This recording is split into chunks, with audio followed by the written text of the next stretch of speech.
So this one's gonna be again about health and muscles and building muscles and all these great things. So yeah, this is what today's episode gonna be about. And I'm pretty fucking pumped. The funny thing is, I actually only went home because I was at my girlfriend's place to record this singular fucking episode. Just because of that. Really, just because of that. It is really important for me. It really is, But well, I do hope that the quality is good. I do not have such a little time actually. As I've already said in the intro, we are going ahead with The Bigger, Leaner, Stronger by Michael Matthews. Yeah, this is his name, by Michael Matthews. And yeah, I'm pretty looking forward to it because it is a great thing, I guess. Up to this point, I think it has been just quite great. It really has. Yesterday, unfortunately, it just stopped quite in the middle of the whole thing, which is not that nice. I think I'll just go ahead with Matthew's favorite pre- and post-workout carbs are bananas and rice milk, but other good choices are unprocessed food on the high GI, which is the glycemic, or however you pronounce it, glycemic scale or list above, such as baked potatoes, white rice, instant oatmeal, and fruits that are above 60 on the glycemic index, such as cantaloupe, pineapple, watermelon, dates, apricots, and figs. All other carbs you eat should be in the middle or low end of the glycemic index, so 60 and below is a good rule of thumb. A good thing to know would actually be what this glycemic index actually says, what it is, how you can actually also apply it to those certain foods, because, just starting a whole list of what you can eat and what you can't eat is probably not, best and efficient way to actually, eat, I guess. But yeah, so below are some examples of tasty, healthy carbs that you can include in your diet. Multigrain bread, multigrain muffin. I wouldn't say so actually, because, I'm a fan of not eating any added sugar, because I just know it is not healthy. But I do just like that he said like multigrain bread and multigrain things. It's great. It's really great. Whole grain sourdough bread, whatever this actually is, I don't know, but you probably know it. Basmati rice, brown rice, apple, jam. I'm not a real fan of jam, to be honest, because, it just only consists of sugar, basically. Of course, there are some fruits in it, and it always depends on how much fruit there is in it, actually, because, some of those jams actually have a high percent of just fruits, and I guess the cheaper ones do not have such a high amount of fruits, just, because it is pricey. Black beans, peanuts, almonds, actually, strawberries, blackberries, oatmeal, and oranges. Keep your intake of saturated fats relatively low, so below 10% of your total calories. Saturated fat is found in foods like meat, dairy, eggs, coconut oil, bacon fat, and lard. What is lard? I don't know what lard is. Fat from the abdomen of a pig that is rendered and clarified for use in cooking. Well, yeah. Yeah, it really sounds not that healthy, to be honest. So, if a fat is solid at room temperature, it's a saturated fat. Butter would be one of these things, and, definitely coconut oil. And I always, thought like coconut oil is just one of the most kinda just healthy fats there is, but it turns out to be one of the baddest and worst you can actually eat. I'm still a big fan of olive oil. I just really like it. Not only because of the taste, it just really is good, but also because of the nutritional facts it has. Because, it quite only consists of good fats, which are the unsaturated or unsaturated fats, and there are just the simple unsaturated and complex unsaturated fats, I guess, but I'm not quite sure. I'm really not. The thing there is, I think 100 grams of olive oil has 29. Was it 29? I think it was 29 grams of non-saturated fat and quite 8 or 4 or something. It definitely is below 10, or it was below 10, if I remember correctly, below 10% of or 10 grams, even though it just doesn't that matter, of saturated fat. So it's quite good. It really is. Other oils would have been just what is there as well? Just certain seed oils, and I do think there's even avocado oil and other. We have so many different oils, and a lot of them are just really pricey. But I don't know. I'm really not educated in the whole oil space. Completely avoid trans fats, which are the worst type of dietary fat. Trans fats are found in processed foods such as cookies, cakes, fries, and donuts. Any food that contains hydrogenated oil or partly hydrogenated oil likely contains trans fat, so just don't eat it. Good advice, really good advice. So get much of your fats from unsaturated sources such as olive oil, nuts, peanut oil, avocados, flax seed oil, safflower. I don't know what safflower is. Would actually be interesting to see. An orange-flowered thistle-like Eurasian plant with seeds that yield an edible oil and petals. Well, yeah, I still don't know what it is. Sesame oil or cottonseed oil. If a fat is liquid at room temperature, it is an unsaturated fat. It consists a lot of unsaturated fat. I would say it not only is complete unsaturated oil, as I was just talking about olive oil just before. It still just has a relatively tiny amount of saturated fats in it. So how to plan your meals to maximize your gains? About 30 minutes before training, you want to eat about 30 grams of high GI carbs and about 30 grams of fast digesting protein, such as whey. Yesterday, whey is... Now, I do just remember, because yesterday I was talking about casein, which is basically, as I know by now, or as I got validated by now, is this protein that is digested relatively slow compared to the whey. And the whey protein is a fast digesting protein, as they already say, or he already says.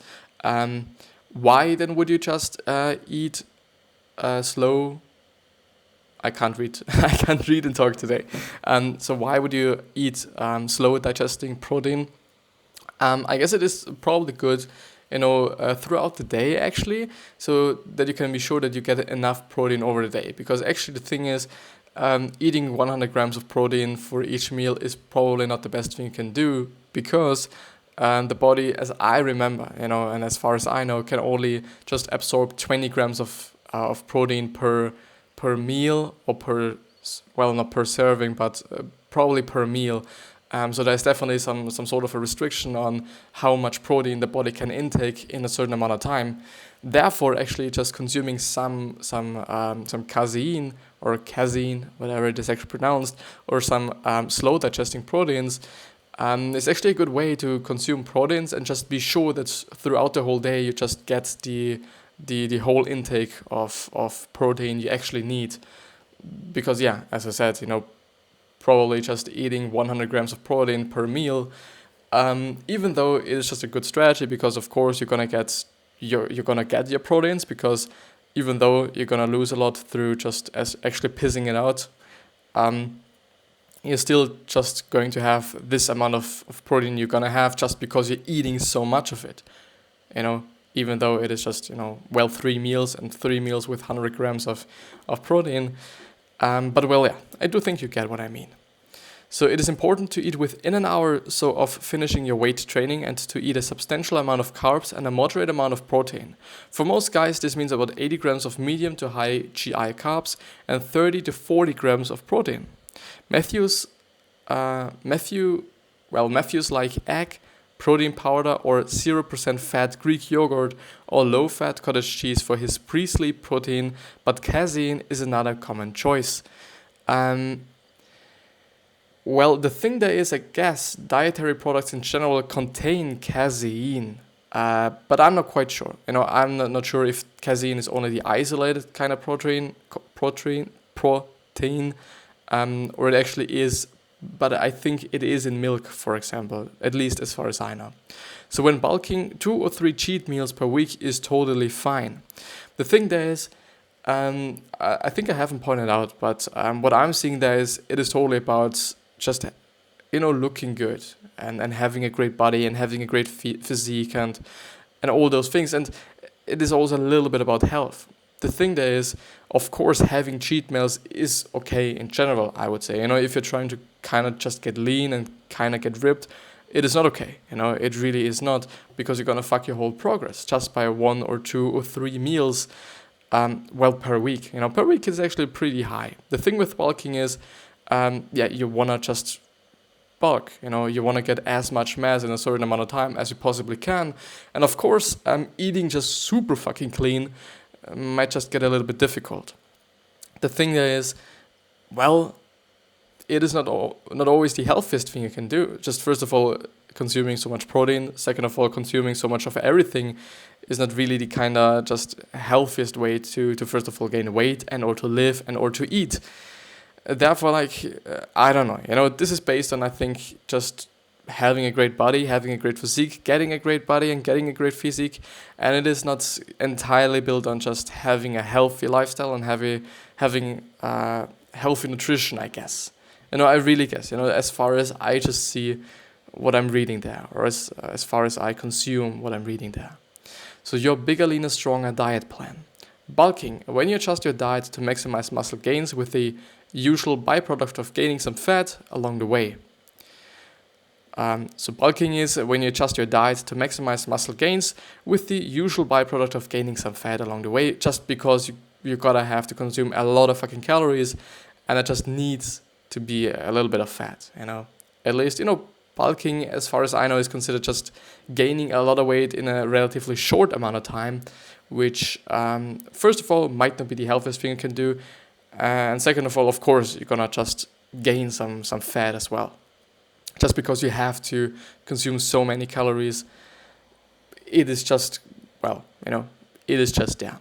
Cutting, when you adjust your diet and usually also add cardio to your training routine in order to maximize fat loss with the usual byproduct of minimal muscle growth.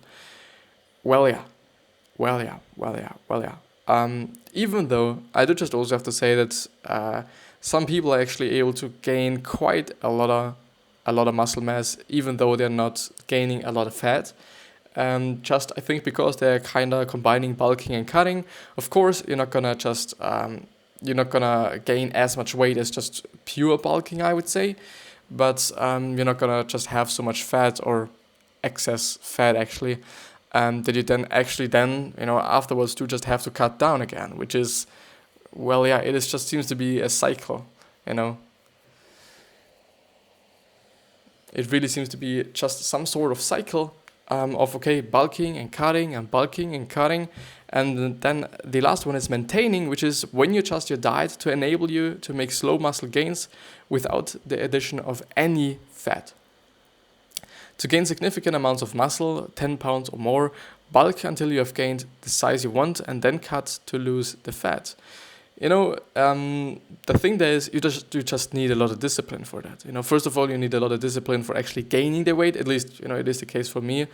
And there it totally depends on what you're eating, because of course when you're eating healthy and only healthy things like I consider my diet actually, then it's going to be just extremely fucking difficult to gain a lot of weight, especially if the time span isn't that big.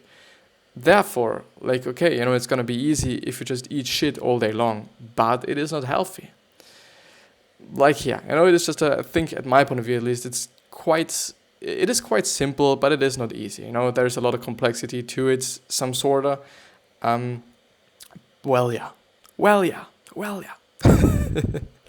Matthew's recommendation is to bulk to a size that is a little bigger than you want and then cut.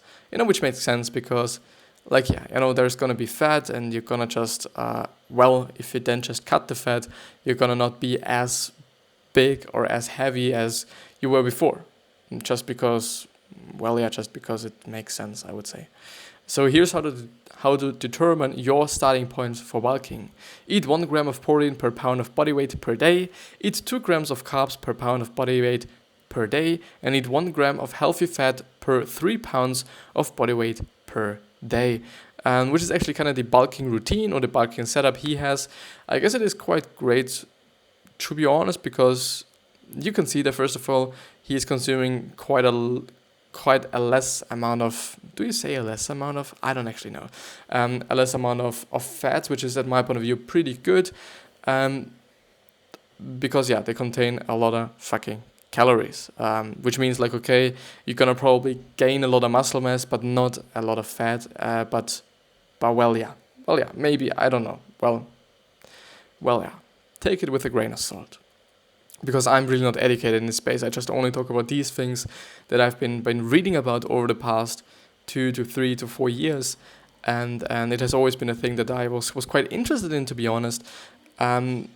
Maybe just because there is so much complexity to it, and or not. You can actually make it way, way, way more complex than you would have to actually. But yeah. So some guys find that their bodies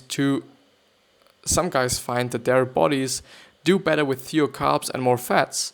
So if you know suspect this about your body, you can drop your carbs by 50 grams per day and increase your fats by about 20 grams per day to replace those calories. Totally. We are all individuals. This is actually the greatest space to point it out all the time, even though, the whole individual thing that I'm always bringing up is quite often applicable, I would say. But the thing there is, if you as well notice, okay, you're not feeling good because you're just eating way too less carbs, or you're eating way too much fat and whatsoever,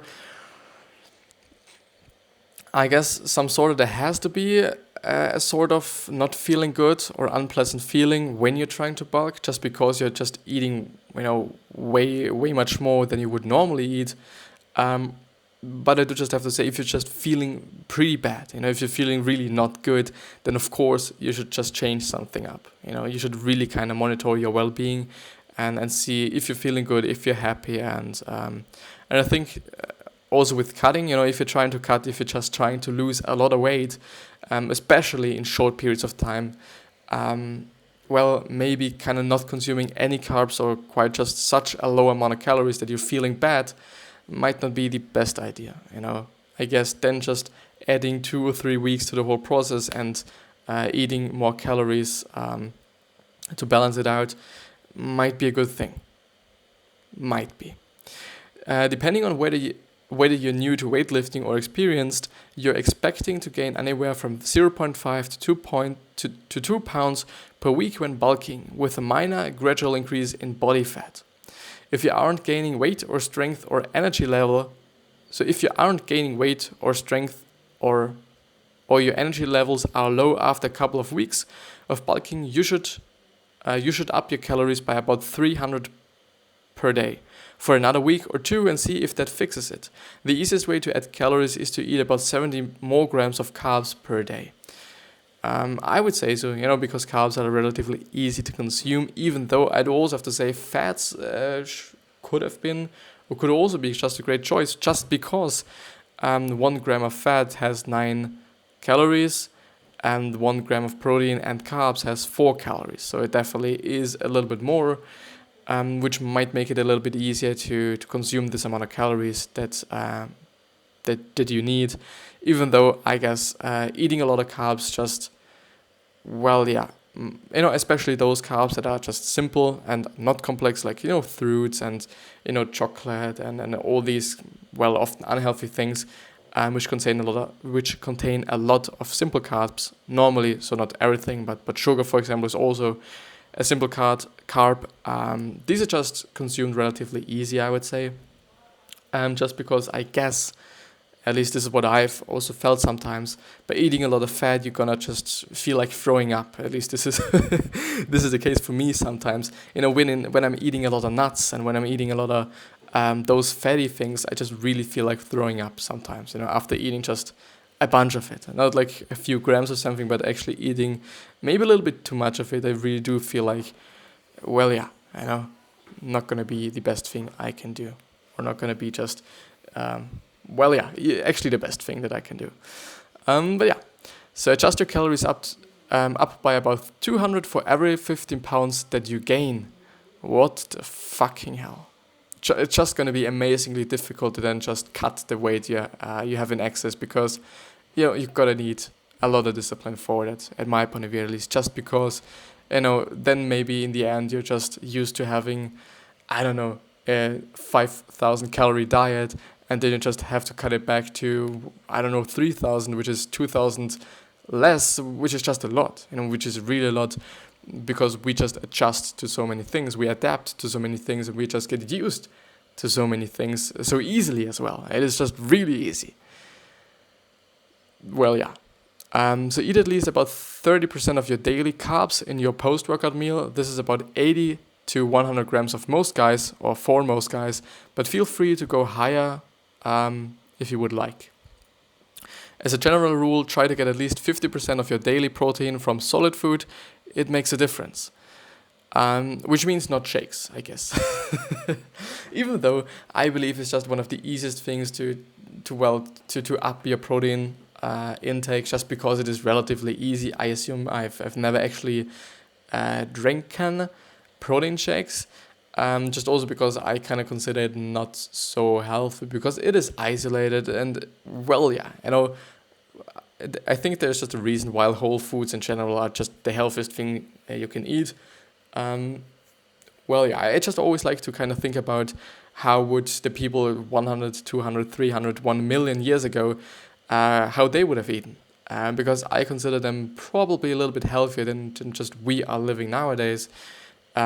Even though, there's some sort of restriction to this kind of thinking, just because, of course, we weren't able to just eat as many vitamins, maybe because there weren't any fruits left or there in the area, therefore we weren't able to consume them.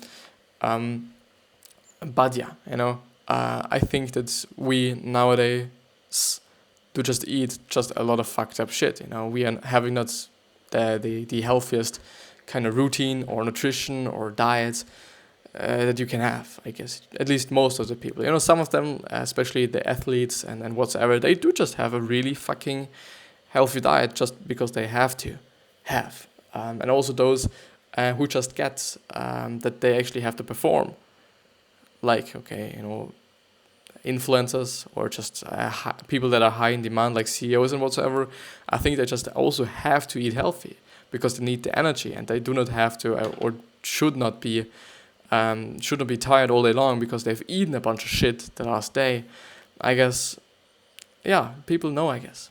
So as a general rule, try to get at least 50% of your daily protein from solid food. It makes a difference, and yeah, I've read that.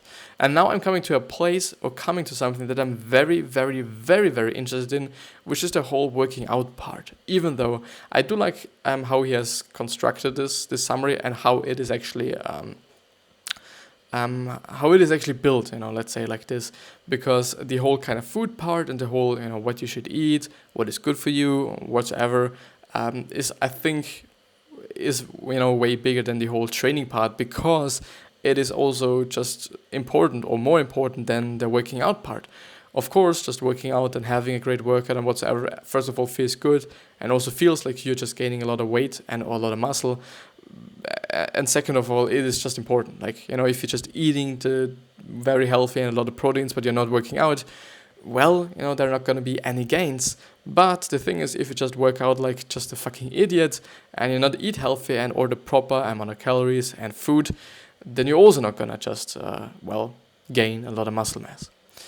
So the Bigger, Leaner, Stronger training formula. The Bigger, Leaner, Stronger weight training method follows the formula that looks like this. 1 to 2, 4 to 6, 9 to 12, 2 to 3, 45 to 60, 50 to 7, 5 to 7, and 8 to 10. Train 1 to 2 muscle groups per day. Do sets of 4 to 6 reps for nearly all exercises. Do 9 to 12 heavy sets per muscle group. Rest 2 to 3 minutes in between sets. And train for 45 to 60 minutes. Train each muscle group once every 5 to 7 days. And take a week off training every 8 to 10 weeks. For the first 6 to 9 months of being on this program, Matthews recommends that you try weeks of complete rest. If you definitely don't like how your body feels after trying a few full rest weeks, or if you come back weaker, then try the deload week. Which means that you are doing it like I think you are doing it like he has just written there above, which means take a week off training after training after training 8 to 10 weeks, which is something actually you have sometimes to do, and something that I'm also thinking about, because the thing is, if you just notice that you're not gaining as much muscle as you should probably, or that the progress is just so plateauing and it even goes back and whatsoever, having 1 week of rest and a certain period of rest just makes sense. Just because you're kind of recovering again, or not you're kind of recovering, but you're recovering again, and you're putting your body in such a state that it can then grow from after a week of not training way better. So it can grow way better after this certain week, or maybe even 2 weeks. I think it totally depends on the person and on how much you work out during the week and or during your workout time, basically. But yeah. The rep timing Matthews recommends is known as 2 to 1 to 2 timing. This means the first part of the rep should take about 2 seconds. Then there should be a pause followed by the final portion of the rep, which should take about 2 seconds as well. Which means, I guess the easiest thing is to explain with bicep curls. You're gonna go down for 2 seconds. You're gonna hold it for 1 second and you're gonna hold it up, or just pull it up again for 2 seconds. Which means that you probably then have just relatively a slow motion in your exercises, which is good at my point of view, because then you're some sort of maximizing the contraction you're having, and also the like you're gonna expand your biceps. This is how you expand your biceps, and this is how you contract it. Gonna do it differently. So this is the extension, and this is the contraction, and there you're just you're maximizing the time you have your biceps under tension, which also means the amount of time this certain muscle part is being is under tension and is kind of hurt as well, because there's just some little little rips in your muscle tissue. I think it is the muscle tissue. I don't know so well, which then leads after the workout and after the workout and in your rest period to actually letting your body to repair it again.